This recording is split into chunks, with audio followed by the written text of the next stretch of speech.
ನಮಸ್ತೆ ಎಲ್ಲರಿಗೂ. ಇವತ್ತು ಬೆಂಗಳೂರಲ್ಲಿ ಮಳೆ ಬಂದಿದೆ. ಮನೆ ಕೆಲಸ ಎಲ್ಲ ಮುಗಿಸ್ಕೊಂಡು ಅಡುಗೆ ಎಲ್ಲ ಮಾಡಿಟ್ಟು ನಾಷ್ಟ ಎಲ್ಲ ಮಾಡಿ ಅಡುಗೆ ಮಾಡಿ ಊಟ ಮಾಡಿ ಹೂವೆಲ್ಲ ಕಟ್ಬಿಟ್ಟು ಬಟ್ಟೆಗಳು ಹಾಕಿದ್ದೆ. ಬಟ್ಟೆಗಳು ಮಳೆ ಬರುತ್ತೆ ಅಂತ ಬಟ್ಟೆಗಳು ಎತ್ಕೊಂಡ್ವಿ. ನೋಡಿದ್ರೆ ಜೋರಾಗಿ ಬಂದಿದೆ ಮಳೆ ಇವತ್ತು. ನೋಡಿ ಸಾಯಂಕಾಲ 6 ಗಂಟೆ ಥರ ಕಾಣ್ತಾಯಿತ್ತು. 2:45ಗೆ ಮಳೆ ಬಂದ್ಬಿಟ್ಟಿತ್ತು ಜೋರಾಗಿ. ಸಾಯಂಕಾಲ 6 ಗಂಟೆ ಥರ ಕಾಣ್ತಾಯಿತ್ತು. ಕತ್ಲು ಗಬೋ ಅಂತ ಇತ್ತು. ಕತ್ಲು ಥರ ಮುಚ್ಕೊಂಬಿಟ್ಟಿತ್ತು.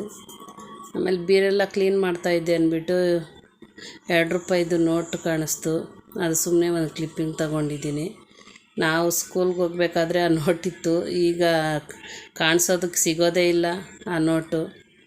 ಹೀಗೆ ಮಳೆ ಬರ್ತಾಯಿತ್ತು ಅಂದ್ಬಿಟ್ಟು ಸ್ವಲ್ಪ ಕಾಪಿ ಮಾಡಿ ಕುಡಿದು ಅಷ್ಟೊತ್ತು ಸಾಯಂಕಾಲನೇ ಆಗಿಬಿಟ್ಟಿತ್ತು. ಈ ವಿಡಿಯೋ ಇಷ್ಟ ಆದರೆ ಲೈಕ್ ಮಾಡಿ, ಶೇರ್ ಮಾಡಿ, ಸಬ್ಸ್ಕ್ರೈಬ್ ಮಾಡ್ಕೊಳ್ಳಿ.